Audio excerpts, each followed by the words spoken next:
വലിയ കാര്യത്തിൽ രാവിലെ തന്നെ എന്താണ് കാപ്പിയെന്ന് നോക്കിയപ്പോൾ അപ്പമായിരുന്നു. അപ്പോൾ ഞാൻ ഇന്നത്തെ ദിവസം വലിയ സ്വരച്ചേർച്ച ഇല്ലാത്തതുകൊണ്ട് തന്നെ ഞാൻ പെട്ടെന്ന് പ്ലാൻ മാറ്റി ദോശയും സാമ്പാറും ആക്കാന്ന് വിചാരിച്ചു. അങ്ങനെ അമ്മ ഉണ്ടാക്കി വെച്ചിരുന്ന സാമ്പാറും ചൂടാക്കി പെട്ടെന്ന് തന്നെ 2-3 ദോശയും കൂടെ അങ്ങ് തട്ടിക്കൂട്ടി എടുത്തു. പിന്നെ എനിക്ക് പതിവില്ലാതെ ഗാർലിക് ചട്നിയോട് ഒരു കൊതി തോന്നിയോണ്ട് ദോശയും സാമ്പാർ ചട്നിയും കൂടെ കൂട്ടി ഒരു പിടി പിടിച്ചു. അങ്ങനെ രാവിലത്തെ കാപ്പി അവിടെ കഴിച്ചു ചേർത്തു. കാപ്പി പിടിച്ചിരുന്നപ്പോഴാണ് എന്റെ കേക്കിന്റെ പണി ഇനി ബാക്കിയുണ്ടല്ലോ എന്ന് എനിക്ക് ഓർമ്മ വന്നത്. അങ്ങനെ പെട്ടെന്ന് തന്നെ കേക്കൊക്കെ സെറ്റ് ചെയ്ത് കഴിഞ്ഞതിന് ശേഷം ഫ്രിഡ്ജ് തുറന്ന് നോക്കിയപ്പോൾ ദേണ്ടടാ ഒരു മാങ്ങ ഇരിക്കുന്ന. എന്നാ പിന്നെ ആ മാങ്ങ വെറുതെ കട്ട് ചെയ്ത് കഴിക്കേണ്ട, എന്തെങ്കിലും ചെയ്ത് കഴിക്കാം എന്ന് വിചാരിച്ചുകൊണ്ട് ഞാൻ ബാക്കി വന്ന സാധനങ്ങൾ വെച്ച് വീണ്ടും ഒരു കേക്ക് ഉണ്ടാക്കി. അങ്ങനെ എനിക്കുള്ള കേക്കും സെറ്റ് ചെയ്ത് ഫ്രിഡ്ജ് കയറ്റിയതിന് ശേഷം വല്ലാത്തൊരു ദാഹം, ചൂട് സഹിക്കാൻ പറ്റുന്നില്ല. അങ്ങനെ ദാഹം മാറാൻ വേണ്ടിയിട്ട് ഞാൻ തന്നെ ഉണ്ടാക്കി വെച്ചിരുന്ന സ്കോഷ് എടുത്ത് ഒരു ജ്യൂസ് അങ്ങ് ഉണ്ടാക്കി കുടിച്ചു.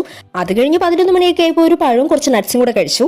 ഉച്ചയ്ക്ക് പിന്നെ രാവിലെ തന്നെ സെറ്റ് ചെയ്ത് വെച്ചിരുന്ന പൊതിച്ചോറാണ് കഴിച്ചത്. അങ്ങനെ ഈവനിങ് ആയപ്പോൾ ഞങ്ങൾ രണ്ടും കൂടെ ജസ്റ്റ് ഒന്ന് കറങ്ങാൻ ഇറങ്ങിയതാണ്. അങ്ങനെ പോകുന്ന വഴിക്ക് കടയിറങ്ങി അമ്മയും വല്യമ്മയും ഒന്ന് കണ്ട് അവിടെ നിന്ന് ഓരോ ചായയൊക്കെ കുടിച്ച് അവിടുന്ന് 2 ബജിയും കൂടെ ഞാൻ ഒന്ന് പൊതിഞ്ഞെടുത്തിട്ടുണ്ടായിരുന്നു. പിന്നെ അവിടെ നേരെ ഞങ്ങൾ വെട്ടുകാട് പോയി ഒന്ന് പ്രാർത്ഥിക്കുകയൊക്കെ ചെയ്തിട്ട് നേരെ അവിടെ ഞങ്ങൾ ശംഖുമുഖത്തോട്ട് വിട്ടു. അവിടെ ചെന്നപ്പോൾ നല്ല തിരക്കുണ്ടായിരുന്നു. അതിനിടയിൽ കൂടെയാണ് ഞാൻ എൻ്റെ കുറച്ച് പട്ടിക്കുട്ടികൾ ഇങ്ങനെ കൊടുക്കാൻ വേണ്ടി വെച്ചിരിക്കുന്നത് കണ്ടത്. അങ്ങനെ കുറച്ച് അതൊക്കെ നോക്കി എന്നിട്ട് നേരെ ഞങ്ങളുടെ മെയിൻ സ്പോട്ടിലോട്ട് പോയി ഫുഡ് അടി. അങ്ങനെ കുറച്ച് കോളിഫ്ലവർ ഒക്കെ മേടിച്ച് കഴിച്ചിട്ട് ഒരു സോഡ നാരങ്ങ മേടിച്ച് കുടിച്ച് ഞങ്ങൾ നേരെ തിരിച്ച് വീട്ടിലോട്ട് വിട്ടു. വീട്ടിൽ വന്നിട്ട് നല്ലൊരു മൂവിയും കണ്ട് ഫുഡും കഴിച്ചു. അപ്പോൾ ഇന്നത്തെ വീഡിയോ ഇത്രയേ ഉള്ളൂ. വീഡിയോ ഇഷ്ടപ്പെട്ടാൽ ലൈക്ക് ചെയ്യാനും ചാനൽ സബ്സ്ക്രൈബ് ചെയ്യാനും മറക്കരുത്. മറ്റൊരു വീഡിയോ ഇടുന്നവരെ ബൈ ബൈ.